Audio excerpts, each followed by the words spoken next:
Condolences po sa inyo, sir, ma'am. Kano-ano po kayo ni Sir Mark Andre? Ako yung pinsan. Tapos Siya kayo yung naman, sir, kapatid. Sino po yung kasama doon, ma'am, sa may Kamkaka nung Feb 25? mga kaibigan niya yun, sir. 12 sila na magkakaibigan na pumunta ron. Ano yun? Parang sila lang nag-organize o kung parang work event yan? Ano? Sila lang, nag-invite sila nung gabi. Ang advice nila, alis sila. Okay. Actually, ang paalam sa amin is DRT sila pupunta. So, hindi ko na-expect na napunta sila ng Garay. So, itong yung Kamkaka na to, ma'am, is ano siya, resort? Or parang open camping ka lang doon? Open daw yun, sir, na merong mga cottages na nire-rent din pati yung balsa. Kamkaka lang po ba yung parang nagsusunod? Kung may mga iba ding camping? Meron din, meron. Paano po nangyari nga nalunod siya, ma'am? So, siya lang nalunod, yung mga iba yung kasama hindi? Ang nangyari kasi nun, sir, is yung morning na yon, nag-invite yung 8 na pupunta ng caves. Tapos, in-inform siya kung sasama ba siya. Ang sabi niya, hindi na siya sasama. Babantayan na lang niya yung kasama nilang babae na natutulog pa sa tent. Okay. So, yung 8, tumuloy na nagbalsa na papunta dun sa cave. Okay. So, ina-expect nila na andun lang si Andre o si Andeng. Okay.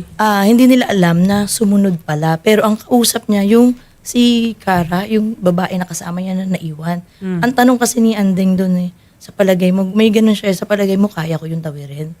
Sabi niya, kuya, wag na, hintayin na natin sila para uwi na rin naman tayo eh. Pero sabi niya, hindi, kaya ko yan. Lumangoy siya. Mag-isa.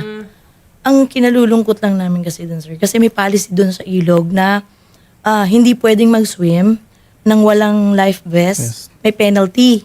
Okay. Tapos, ang sinasabi kasi, tumawag yung owner the following days sa amin nung wala na si Andeng meron daw siyang lifeguard doon. Sabi ko, kung may lifeguard doon, ma'am, hindi mangyayari yun kasi tutungtong pa lang paa ng bata doon, babawali na. Kasi wala siyang life vest, papasuot mo yon bago lumangoy. Kasi bawal nga.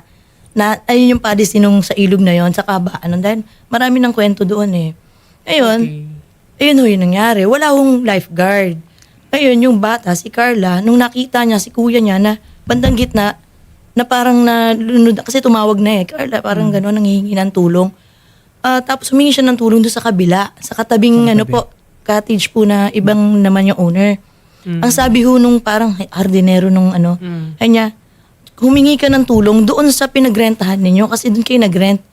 Pero nakikita pa yung bata na humingi ng tulong. Kahit may balsa roon, walang na tumulong. So, ganun ho yung nangyari. Ngayon, nakuha lang si Andre dahil since nga galing sa cave yung 8, nung palabas na sila, naririnig lang nila merong mga sumisigaw sa labas. Tapos narinig na humingi ng tulong pa rin. Si Andeng yung tinatawag. Kaya paglabas nila, doon pa lang nila na talon si Andeng. So, kumbaga, paglabas nila, tsaka pa lang nakalubog na si Andeng nun.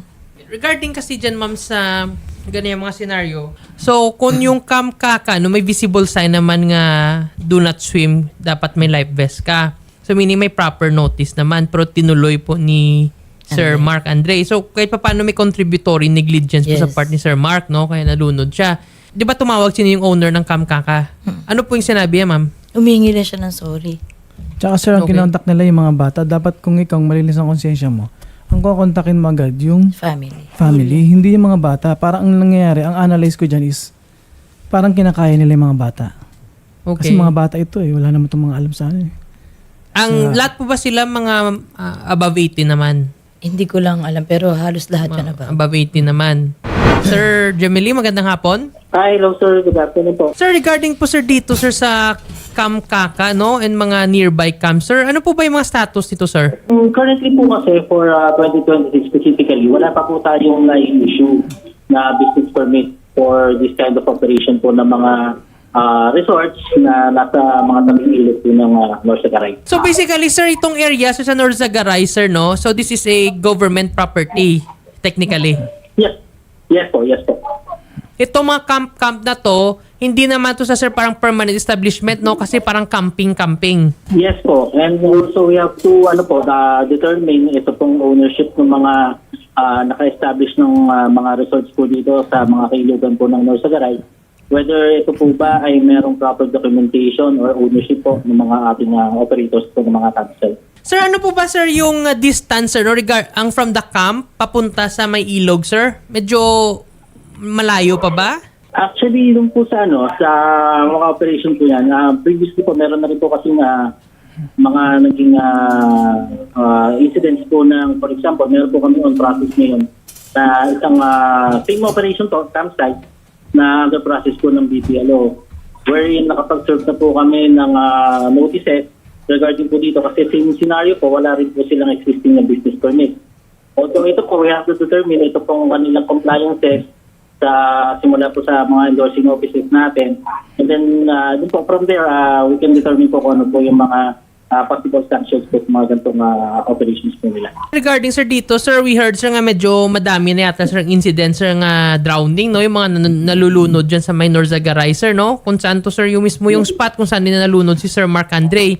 Bakit kaya sir hindi na lang kayo sir magbigay sir ng public advisory itong LGU dyan sir sa Norzagaray, Bulacan na pinagbabawalan na muna yung swimming dyan sa ilog? Kasi it appears daw sir nga parang pang public knowledge na dyan sa lugar na umakyat baba yung tubig eh.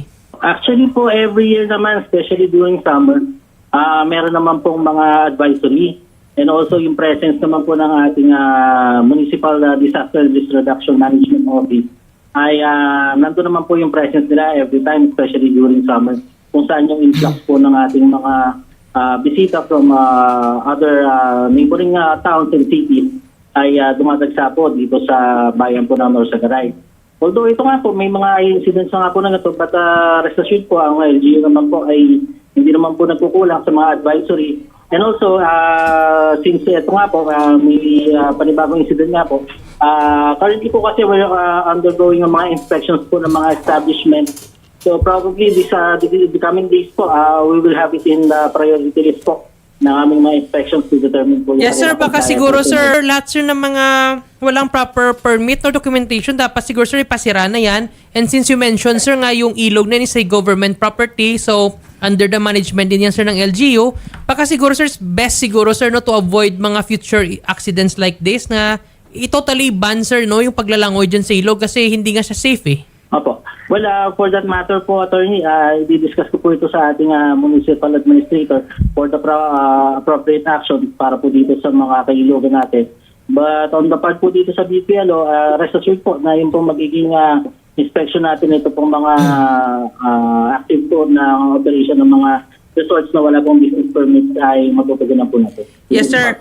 And ang isa pa kasi sir no na peril dyan at saka problem is when these businesses operate sir now without license and hindi nga natin alam sir kung sino talaga may-ari kasi wala sang documentation, it would be difficult also sir no kung sino yung mananagot dito sir. 'Di ba? But kaya siguro it's best sir for the LGU to step in na sir no and issue a public advisory na bawal na talaga sa lugar. Like tipo sir nga yung LGU na sir yung magmamanage ng lugar niya kasi government property naman eh. So lahat sir ng mga walang license sir, kailangan sir ang tanggalin sila, ipasira sila, or managot na sir ng penalty from the government kasi they are operating without a license. Yes po, Attorney, tama naman po. Ito po, we will conduct po yung ating inspection and then from there, ipaprocess po natin ito. So we will issue po yung mga appropriate notices and then at such time na hindi po sila makapag-comply and then there's a possibility po ng closure ng kanila pong operation. Kasi sir, I think this is an urgent matter sir no for the public since hindi lang yata sir si Sir Mark Barinet siya yung nalunod eh. I think we heard sir nga madami pa sir. So I guess this is already a public issue nga siguro it's best nga aware din si Mayor para po maka-issue siya agad sir nga immediate closure muna sir ng lugar, i-cordon and para po ma-prevent na sir mga further accidents like this. Yes po, Attorney. Sige po, this is well noted po and then we'll inform this po sa ating sige po, sir. Ang mag-coordinate lang siguro, sir, yung team po namin, sir, no, sa inyo at sa office ni Mayor kung kailan para po ma-raise din to, sir, no, kay Mayor yung ganitong mga incidents. Yes po, Attorney. Sige po. Noted po. Maraming salamat po ulit, Sir Jemily De Silva. Sasamahan po kayo namin, ma'am, dun sa LGU, no, para po makahingi po tayo ng tulong sa kanila kung ano pwede nila ma-extend po, no, sa bereaved family po, sa inyo. Kung anong tulong may bigay nila po. Samahan naman po namin kayo, sir, nasa office po ng LGU po. At schedule po natin. Yeah. Salamat po at muli po ang aming pong taus-pusong pakikiramay po sa inyong pamilya. Thank you. Salamat po, magandang Thank you, hapon po. Attorney. Sige po, sir.